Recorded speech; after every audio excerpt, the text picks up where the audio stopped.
మనకు పంచగ్రహ కూటమి అనేటువంటిది ఈ నెల 9వ తారీఖు నుండి ఆల్మోస్ట్ 18, 19వ తారీఖు వరకు కూడా 5 గ్రహాలు మీనరాశిలో ఉన్నాయి. అందులో ముఖ్యంగా సూర్యుడు, అలాగే శని, రాహువు, శుక్రుడు, బుధుడు ఈ గ్రహాలు మీనరాశిలో ఉన్నాయి. మీనరాశి వారికి ప్రత్యేకంగా అంటే ఒక్క మీనరాశి వారికి వదిలేస్తే మిగిలిన అన్ని రాశుల వారికి కూడా చాలా విశేషమైనటువంటి ఈ యొక్క గ్రహ సంచారం అనేటువంటిది చాలా హెల్ప్ అవుతుంది. కొంతమందికి నో లాస్ నో ప్రాఫిట్ గా కూడా ఉంటుంది. అసలు ఈ పంచగ్రహ కూటమి వల్ల ఏమవుతుంది, ఎలాంటి పరిస్థితులు నెలకొంటాయి అనేటువంటివన్నీ కూడా ఇప్పటిదాకా మనం మాట్లాడుకున్నాం. అయితే ఈ యొక్క పంచగ్రహ కూటమి 17వ తారీఖు పూర్తవుతుందో లేదో 25వ తారీఖు అంటే సూర్య గమనం అనేటువంటిది ప్రారంభమవుతుంది. చంద్రుడు అనేటువంటి వాడు మళ్ళీ ఈ యొక్క మీనరాశిలోకి వస్తాడు. అంటే అప్పుడు మళ్ళీ పంచగ్రహ కూటమి ఉంటుంది. కానీ చంద్రుడు చాలా తొందరగా కదిలేటువంటి వాడు కాబట్టి ఒక 3 రోజుల పాటు ఈ యొక్క చంద్రుడు ఈ యొక్క మీనరాశిలోకి చేరడం అనేటువంటిది జరుగుతుంది. వాస్తవంగా మీనరాశిలోకి సూర్యుడున్నా, చంద్రుడున్నా, శుక్రుడున్నా, శని ఉన్నా ఎటువంటి నష్టం అనేటువంటిది ఉండదు. కేవలం ఇక్కడ పాపగ్రహ సంచారంలో భాగంగా శని గాని రాహు గాని ఉంటేనే ప్రాబ్లం. ఈ శని గాని రాహువు గాని ఎవరైతే ఉన్నారో వారంతా కూడా మూవ్ అయిపోతున్నారు కాబట్టి అంతగా ఏమీ ఇబ్బంది లేదు. అయితే ఏమేం చేయాలి, అన్ని రాసుల వాళ్ళు ఎలాంటి రెమెడీస్ చేయాలి, ఎలాంటి మంత్రపఠనం చేసుకుంటే మంచిది అని అడుగుతూ ఉన్నారు. అందరికీ చెప్పేటువంటిది, కామన్గా చెప్పేటువంటిది ఒకటే ఏమిటంటే నవగ్రహ ప్రదక్షిణ. అందరు నవగ్రహాల గుడికి వెళ్తే 3 చేద్దామా, 4 చేద్దామా, 5 చేద్దామా, 10 చేద్దామా, 11 చేద్దామా అంటారు. అలా కాదండి. నవగ్రహ ప్రదక్షిణాలు చేస్తే 21 ప్రదక్షిణాలు చేయాలి. 21 ప్రదక్షిణాలు సవ్య దిశలో, ఒక 6 ప్రదక్షిణాలు అపసవ్య దిశలో చేయాలి. ఎందుకంటే ప్రతి గ్రహానికి 3 సార్లు ప్రదక్షిణ చేసినట్టు. అప్పుడు ఎన్ని ఉన్నాయి? 9 గ్రహాలు ఇంటూ 3 అంటే 27. ఇప్పుడు 27 గ్రహాల్లో కూడా ఈ యొక్క 7 గ్రహాలకు మాత్రమే 3 ప్రదక్షిణాలు చొప్పున చేసి, రాహుకేతువులు ఎప్పుడు కూడా యాంటీ క్లాక్ వైజ్ డైరెక్షన్ లో తిరుగుతూ ఉంటారు. పాపగ్రహ సంచారం కదా, వాళ్ళు ఎప్పుడు రివర్స్ అన్నమాట. అంటే ముందు నుంచి కాకుండా వెనక నుంచి రావడము, ఏదైనా సరే కుడి చేత్తో కాకుండా ఎడమ చేత్తో చేయడం, ఇలాంటివి చేస్తూ ఉంటారు. కాబట్టి వీరికి మనం ప్రదక్షిణ కూడా అపసవ్య దిశలో చేయాలి. దీని వలన జాతక రీత్యా మనకు రాహుకేతువుల మధ్యలో వేరే ఏ గ్రహాలైన బంధనమై ఉన్నా, ఒకవేళ ఏ గ్రహాలైనా పాపగ్రహంతో కలిసి ఉన్నా, ఎటువంటి గ్రహాలైనా సరే ఈ యొక్క పాపగ్రహాలతో బంధనమై ఉండి కూడా మనకు నెగిటివ్ రిజల్ట్స్ ఇచ్చేటువంటి ఉంటే కూడా ఈ ప్రదక్షిణాలు చేయడం అనేటువంటిది కాస్త శక్తినిస్తుంది. చిన్నపిల్లల దగ్గర నుండి వృద్ధుల వరకు, అంటే చదువుకునే విద్యార్థులు కానీ, గృహిణులు కానీ, ఉద్యోగస్తులు కానీ, వ్యాపారస్తులు కానీ, విడివిడిగా ఏం లేదండి, అందరికీ కామన్ గా ఒకే ఒక్క విషయం ఏమిటంటే ఆదివారం నాడు పిరికెడు గోధుమలు ఒక తమలపాకు కానీ ఏదన్నా ఆకు డొప్పలో వేసి దానిపైన ₹1 బిల్ల నిలబెట్టి సూర్యగ్రహానికి నివేదన చేయండి. అదే గనక సూర్యగ్రహం నవగ్రహాల మధ్యలో ఉంటుంది. అదే మీరు చంద్రుడికి చేయాలంటే సోమవారం నాడు పిరికెడు బియ్యం తీసుకెళ్లి ఒక ఆకుడొప్పలో వేసి, లేదా ఒడ్లుంటే ఒడ్లు తీసుకెళ్లి ఆకుడొప్పలో వేసి చంద్రుడి దగ్గర పెట్టి ₹1 బిల్ల దాంట్లో నిలబెట్టండి. బెల్లం అనేటువంటిది నవగ్రహాలకి నివేదన చేస్తే చాలా మంచిది. ప్రతి ఒక్క గ్రహం దగ్గర ఇంత బెల్లం ముక్క పెట్టండి. ఇంతకు మించి మీరు నవగ్రహాలకు చేసేది ఏమీ లేదు. విగ్రహాలు అధికంగా తాకకుండా ఉంటే మంచిది.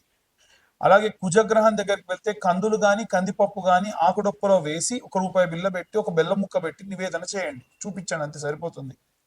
అలాగే బుధగ్రహానికి పూజ చేసినప్పుడు పెసర్లు, పిరికెడు పెసర్లు తీసుకొని ఆకుడొప్పలో లేదా తమలపాకులో వేసి ₹1 బిల్ల వేసి బుధగ్రహం ముందు పెట్టండి. అలాగే శనగలు తీసుకొని వెళ్ళి గురుగ్రహం ముందు పెట్టండి. అలాగే ₹1 బిల్ల బెల్లం కామన్ అన్నిటికీ కూడా. శుక్రగ్రహం దగ్గరికి వెళ్తే బొబ్బెర్లు లేదా అల్చందలు అంటారండి. ఈ బొబ్బెర్లు తీసుకొని వెళ్ళి పిరికెడు బొబ్బెర్లు వేసి దాంట్లో ₹1 బిల్ల వేసి పెట్టండి. శని గ్రహం దగ్గరికి వెళ్ళినప్పుడు మాత్రం విగ్రహాన్ని ఎట్టి పరిస్థితుల్లో ఆడవాళ్ళు తాకొద్దు, మగవాళ్ళు కూడా తాకకుండా ఉంటే మంచిది. పిరికెడు నువ్వులు, దాంతో పాటు ₹1 బిల్ల, ఆ రూపాయి బిల్ల కూడా వీలైతే స్టీల్ అంటే రూపాయి, 1 రూపీ 2 రూపీస్ లాంటివి అయితేనే బెస్ట్. 5 రూపీస్ పెట్టకండి. పెట్టి దాంట్లో బెల్లం ముక్క పెట్టి ఇంతంత నువ్వుల నూనె శనేశ్వరుడు పై నుంచి పోయండి. ఆవ నూనె పోసినా మంచిదే. నల్ల రంగు ధాన్యం నుండి వచ్చినటువంటిది ఏ నూనె పోసినా శనికి చాలా ఇష్టం. ఇక రాహుకైతే మినపపప్పు లేదా మినుములు వేసి 1 రూపాయి బిల్ల వేసి ఇంతంత ఆ యొక్క బెల్లం ముద్ద పెట్టేసి నమస్కరించుకోండి. అలాగే కేతువుకైతే ఉలవలు, నల్ల రంగులో ఉండేటువంటి ఉలవలు ఉంటాయి కదా, ఈ ఉలవలు ఓ పిరికెడు ఆకుడొప్పలో వేసి లేదా తమలపాకులో వేసి 1 రూపాయి బిల్ల దాంట్లో పెట్టేసి ఇంత బెల్లం నైవేద్యంగా పెట్టండి చాలు. ఈ షష్టగ్రహ కూటములు, పంచగ్రహ కూటములు, జాతకరీత్యా ఉన్న దోషములు ఇవన్నీ పోవడానికి ఒక్క వారం పాటు మనకు సోమవారం నుండి ప్రారంభిస్తే మళ్ళీ లేదా ఆదివారం నాడు ప్రారంభిస్తే ఈ యొక్క శనివారం వరకు ఈ రెమెడీస్ చేసుకుంటే సరిపోతుంది. ఇప్పుడు మీ అందరికీ డౌట్ వస్తుంది ఏమిటంటే, ఉన్న గ్రహాలు 9 అండి, మీరు చెప్పిందేమో వారం రోజులు ఎలా చేయాలి? మంగళవారం నాడు రాహుకేతువులకు చేసేయచ్చు, కుజుడితో పాటు రాహుకేతులకు చేయొచ్చు. లేదు ఆదివారం నాడే సూర్యుడితో పాటు రాహుకేతులకు కూడా చేయొచ్చు, ఎటువంటి దోషం లేదు. ఇక అందరూ మంత్ర పఠనం చేయాలి అనంటే ఏం చేయాలి అనంటే, ఓం ఆదిత్యాయ చ సోమాయ మంగళాయ బుధాయ చ గురు శుక్ర శనిభ్యశ్చ రాహవే కేతవే నమః అనే మంత్రం చదువుతూ ప్రదక్షిణ చేయాలి. మీరు ఏ రోజు నవగ్రహ దేవాలయానికి వెళ్ళినా నేను చెప్పిన విధంగా, ఇంకొకటి, దేవాలయం మూసే సమయానికి వెళ్ళకండి.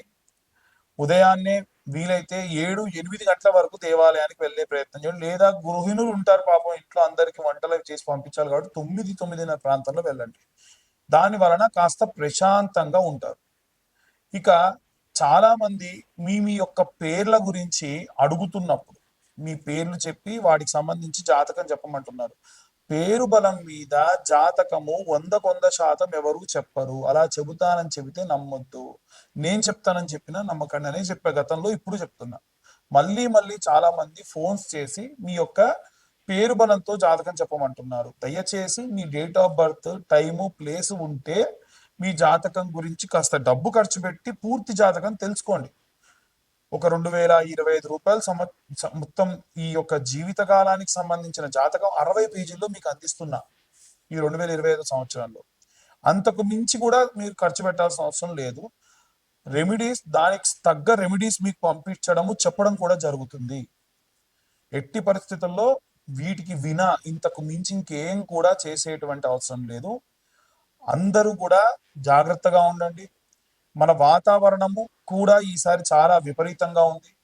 ఎండలు బాగా ఉన్నాయి. ఎండాకాలంలో వర్షాలు అప్పుడప్పుడు అధికంగా పడతా ఉంటాయి. చాలా జాగ్రత్తగా ఉండండి. ఆరోగ్యం పట్ల ముఖ్యంగా పిల్లలు 12 సంవత్సరాల లోపు బాల్యంలో ఉన్న పిల్లలందరూ కూడా ఆరోగ్యం జాగ్రత్తగా చూసుకోండి. సర్వే జనా సుఖినో భవంతు. స్వస్తి.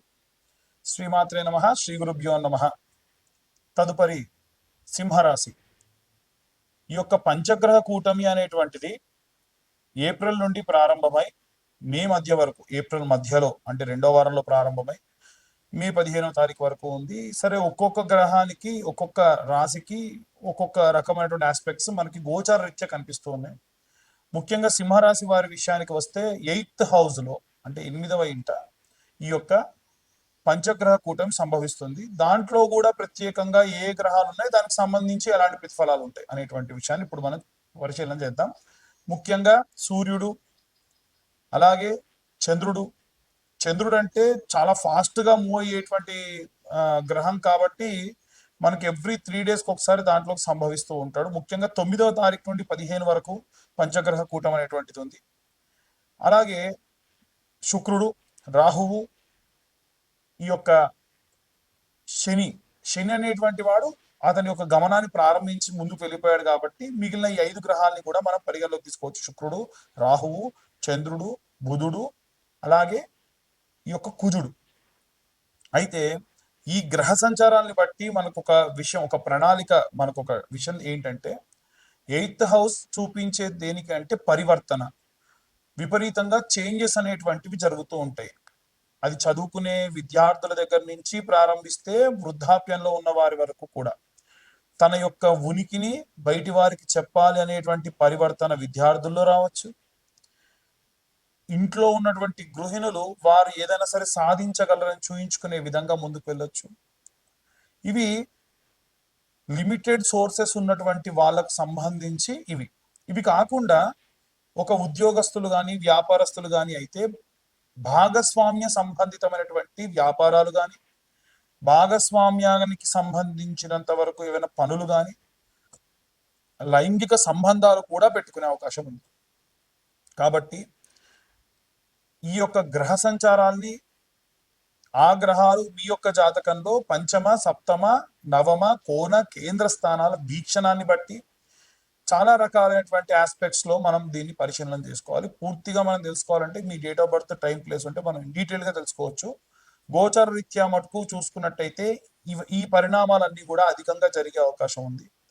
కానీ ఎట్టి పరిస్థితుల్లో వీళ్ళకి ఒక అధికరణ సిద్ధి, ఒక 10 మంది వీళ్ళ కింద పని చేసేటువంటి స్థితి రావడము, చాలా ఆనుకూల్యమైనటువంటి పరిస్థితులు ఉండడము, సరే ఎటువంటి వేరే వేరే ఆస్పెక్ట్స్ ఉన్నా ఈ క్రమంలో మాత్రం జరిగే అవకాశం ఉంది. రైతులు, చేతి వృత్తులు, కుల వృత్తులు చేసేటువంటి వాళ్ళు వారి యొక్క ఆధిపత్యం అనేటువంటిది ఖచ్చితంగా ముందుకు వెళ్తుంది. అలాగే ఎవరైతే కోర్టు కేసులు, గొడవల్లో ఉన్న వాళ్ళు శీఘ్రం వాటి నుంచి బయటపడే అవకాశం ఉంటుంది. వీరంతా చదవవలసినటువంటి మంత్రం ఏమిటంటే సూర్య అరిష్టేతు సుసంప్రాప్తే సూర్య పూజాంచ కారయేత్ సూర్య ధ్యానం ప్రవక్ష్యామి ఆత్మ పీడోప శాంతయే. నేను చెప్పిన మంత్రానికి ముందు ఓం అనేది యాడ్ చేసుకోండి, నేను చెప్పలేదు అనుకుంటా ఇప్పుడు. అలాగే మనకు సూర్యాష్టకం అని ఉంటుంది. ఓం ఆదిదేవ నమస్తుభ్యం ప్రసీదం నమో భాస్కర దివాకర నమస్తుభ్యం ప్రభాకరణమోస్తుతే సప్తాశ్వేతమారూఢం ప్రచండం కశ్యపాత్మజం శ్వేతపద్మధరం దేవం తం సూర్యం ప్రణమామ్యహం. నిత్యము సూర్యోదయం అయ్యే సమయానికి ఈ 8 శ్లోకాలు ఉంటాయి ఇప్పుడు నేను చెప్పిన విధంగా. వాటిని సూర్యాష్టకాలు అని అంటారు. ఈ సూర్యాష్టకాలు చదవండి. విశేషమైనటువంటి శక్తి ఈ మాసంలో మీకు లభిస్తుంది. ఇక అసలు పంచగ్రహ కూటం అంటే ఏమిటి, మనం ఏ రెమెడీస్ తీసుకోవాలనే విషయాన్ని ఇప్పుడు మనం తెలుసుకుందాం.